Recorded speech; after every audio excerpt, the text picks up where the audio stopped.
Bonjour à tous, chers amis. Nous sommes le 23 juin et il commence à faire chaud dehors.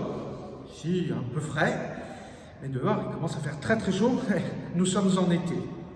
Nous avons passé tout le printemps, confinement, déconfinement, avec toutes les messes, les catéchèses. Nous revoilà. Alors, de quoi allons-nous parler aujourd'hui? D'une figure très très importante de la Bible, c'est Saint Jean-Baptiste. Vous l'avez bien deviné, parce que c'est écrit sur le titre, évidemment, de la petite catéchèse, mais aussi parce que nous sommes le 23 juin, donc la veille du 24, logique, solennité de Saint Jean-Baptiste. Mais de quoi s'agit-il? Il ne s'agit pas de la mort de Saint Jean-Baptiste, comme habituellement nous célébrons les saints, nous célébrons habituellement non pas la mort, mais la naissance au ciel, puisque pour nous, vous le savez très bien, la mort, c'est le passage, c'est la Pâque de la vie à la vie, pas à la mort. Et c'est une nouvelle naissance, la naissance à l'éternité en Dieu. Eh bien, pour Saint Jean-Baptiste, aujourd'hui, nous célébrons non pas la mort, mais la naissance. Il n'y a que 3 personnages dont nous célébrons la naissance. Saint Jean-Baptiste, la très sainte Vierge Marie, le 8 septembre, et puis notre Seigneur Jésus-Christ, dans 6 mois presque. C'est logique. Si vous regardez l'Évangile selon saint Luc, chapitre 1, qu'est-ce qu'il est dit? L'ange Gabriel vient voir Marie et lui dit « Tu vas devenir la mère du Sauveur ». Et ta cousine Élisabeth attend elle aussi un fils, elle en est à son 6e mois. C'est le jour de la conception, l'incarnation du Fils de Dieu. Le cousin donc de Jésus, elle est née, et son aînée de 6 mois. Voilà pourquoi, dans la tradition, nous célébrons ce 24 juin la naissance de Jean-Baptiste et le 25 décembre, la naissance de notre Seigneur Jésus-Christ. Nous ne connaissons pas la date exacte dans la Bible. Il n'a pas été dit c'est le 24 juin ou c'est le 25 décembre. Mais nous savons qu'il y a un espace de 6 mois. La naissance de Jésus, de Jean-Baptiste. Et nous allons célébrer au mois d'août une mémoire, la mort de Jean-Baptiste aussi. Sa décapitation, le 29 août. Alors parlons un tout petit peu de Jean-Baptiste, parce qu'on n'en parle pas beaucoup et pas suffisamment à mon avis, et c'est quand même dommage, parce qu'on parle beaucoup de Marie, et c'est normal, c'est la mère du Seigneur. Qui plus est, Marie nous a été donnée par notre Seigneur Jésus-Christ lorsqu'il était sur la croix pour devenir notre mère. Mais si on regarde bien dans le Nouveau Testament, on parle peu de Marie, en termes quantitatifs, bien évidemment, mais beaucoup plus de Jean-Baptiste. Et pourtant, on en parle si peu. C'est bien dommage.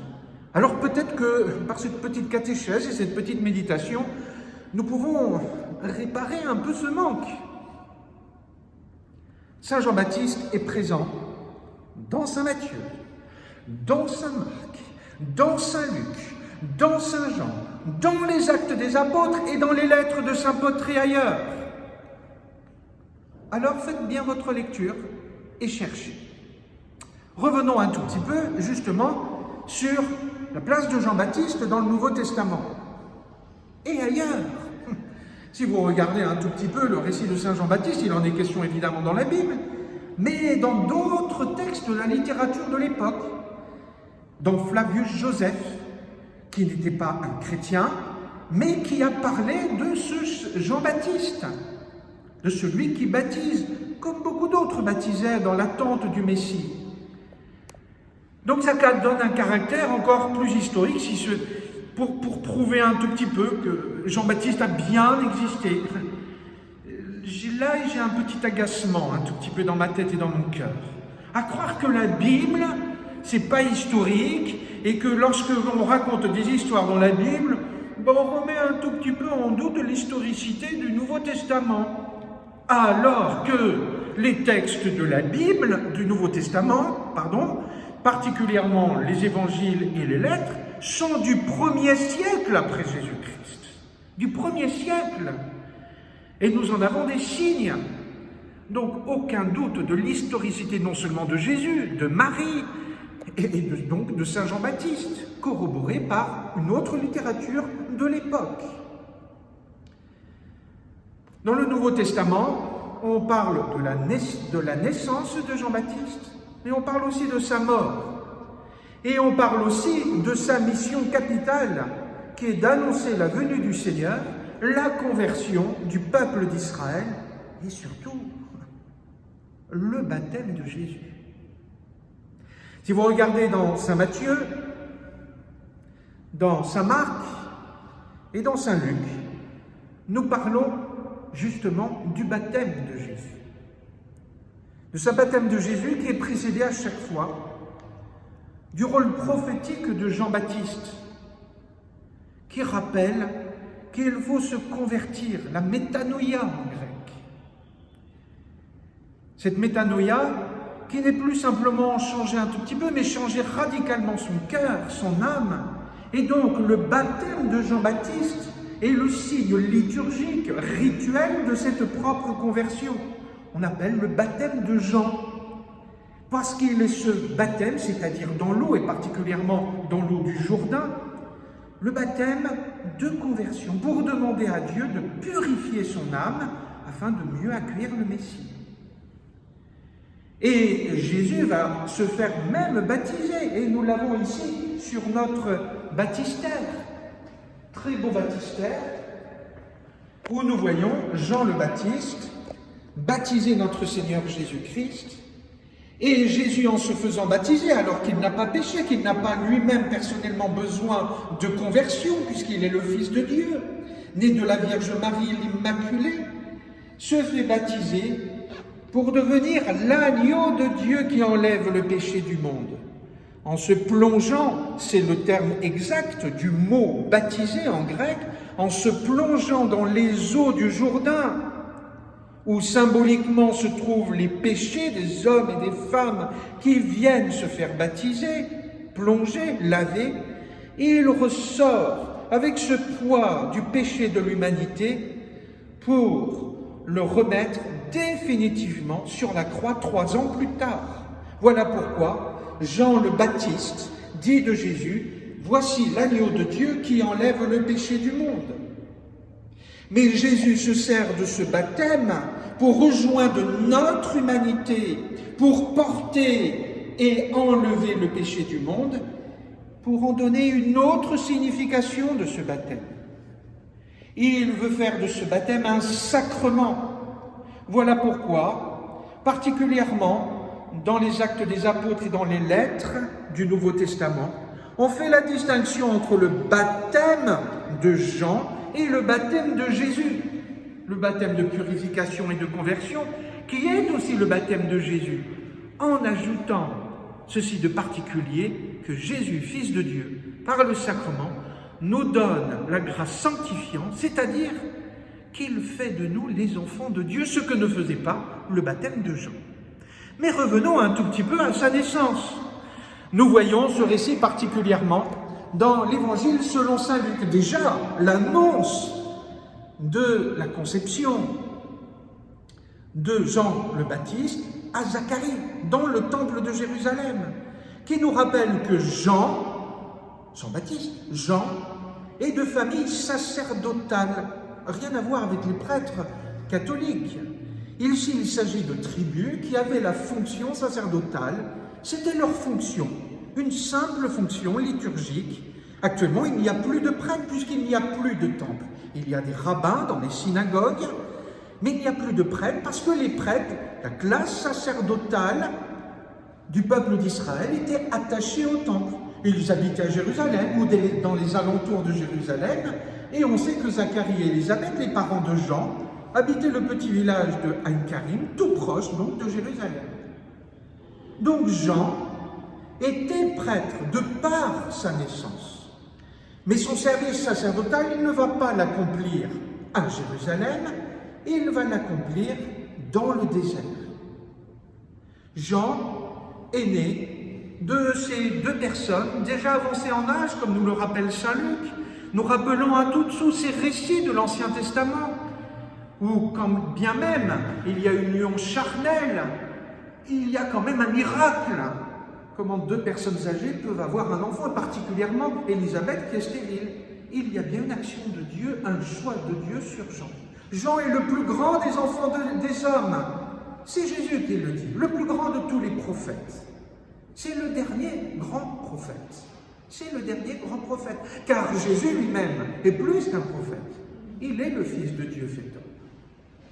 Jean le Baptiste, donc, a ce nom Jean. Beaucoup ont ce nom. Du reste, un des apôtres porte ce nom. Jean a ce nom parce qu'il est donné par Dieu. Il est donné par Dieu parce qu'il est choisi par Dieu, comme le nom Jésus est donné par Dieu à Marie et à Joseph. Rappelez-vous, toujours le même évangile selon saint Luc. Jean le Baptiste, je vous passe tous les détails de l'histoire. Relisez l'évangile selon saint Luc, chapitre 1 et chapitre 2, pour vous rappeler justement cette naissance de Jean-Baptiste. Et quelle est la joie qu'il rayonne à cette époque. Il l'est dit dans l'évangile selon saint Luc. Tous les habitants de ce village étaient dans la joie. Voilà pourquoi aussi, probablement, on veut manifester cette joie en cette fête de la naissance de Jean-Baptiste, au premier jour de l'été, justement, là où les jours sont les plus longs, particulièrement dans les coutumes de nos pays, par ce feu de la Saint-Jean, que nous accomplirons quand même, malgré tout, ce soir, ce vendredi, ce 23 au soir, sur la place du Palais, alors qu'on avait prévu de ne pas le faire. Notre prince l'a voulu quand même, merci votre Altesse. Cette joie de la naissance de Jean-Baptiste préfigure une autre joie, la joie de la naissance de Jésus. Je pourrais vous parler longuement de Saint Jean-Baptiste, parce qu'il faut méditer. Nous avons le devoir de méditer sur ce choix de Dieu, sur cet homme, sur ce grand prophète, mais aussi parce qu'il nous parle. Parce que pour recevoir le Messie dans nos vies, nous avons nous aussi besoin de faire cette démarche de conversion que nous rappelle le carême. Mais nous ne convertissons pas simplement pendant le carême, c'est durant toute l'année. Attention, pour recevoir toujours plus notre Seigneur Jésus-Christ. Rappelez-vous à la messe, qu'est-ce que dit le prêtre en montrant l'hostie? Voici l'agneau de Dieu qui enlève le péché du monde. Les mêmes paroles que Jean-Baptiste. Nous invitons de fait à une conversion personnelle dans l'amour de Dieu, dans l'amour des autres, dans l'amour de soi-même, pour mieux recevoir la bonne nouvelle de Jésus qui est notre Sauveur. Nous avons ici un très beau tableau qui a été offert à l'Église, à l'époque à la chapelle Sainte-Dévote, où nous voyons la Sainte Famille avec Jean-Baptiste, de fait, déjà habillé d'une manière très pauvre. Évidemment, c'est symbolique, mais pour nous rappeler le lien intime, personnel entre ces deux êtres, que nous révèle du reste très bien le mystère de la visitation de la Vierge Marie à Sainte Élisabeth, lorsque déjà dans le ventre de leur mère, ils exultent de joie. Et nous serions tristes, malgré les difficultés de la vie? Non, nous devons être dans la joie déjà de la naissance. Pourquoi? Parce que c'est Dieu qui vient nous voir. Il est obligé de venir nous voir, Dieu. Il se fait une obligation, une contrainte de venir nous voir, Dieu. Non, c'est un bonheur immense parce qu'il nous aime. Il est dans la joie. Rappelez-vous le baptême de Jésus. Qu'est-ce que dit Dieu, cette voix qui vient du ciel à propos de Jésus? Celui-ci est mon Fils bien-aimé, en qui j'ai mis toute ma joie. Et l'Esprit Saint vint sur lui sous la forme d'une colombe, symbole de paix, de la paix retrouvée, de la réconciliation entre Dieu et l'humanité, comme nous le rappelle bien évidemment l'épisode de Noé dans le livre de la Genèse. Je vous ai parlé de Saint Matthieu, de Saint Luc et de Saint Marc, mais nous pourrions parler encore davantage de Saint Jean. Pourquoi? Parce que l'évangéliste Saint Jean, l'apôtre Saint Jean, était, avant d'être le disciple de Jésus, disciple de Jean le Baptiste. Il a vécu avec Jean-Baptiste dans le désert avant d'être le disciple de Jésus. Mais peut-être que ce sera le thème d'une prochaine catéchèse. Alors réjouissons-nous aujourd'hui de la naissance de Jean-Baptiste parce que Dieu est dans la joie. Et le Seigneur nous invite à participer à cette joie de la naissance de Jean-Baptiste dans le passé, mais qui a une résonance dans l'actualité d'aujourd'hui, dans ce monde un peu délabré parfois, où nous sommes invités à croire encore davantage que Dieu envoie son Fils unique, l'agneau de Dieu qui enlève le péché du monde. À très bientôt.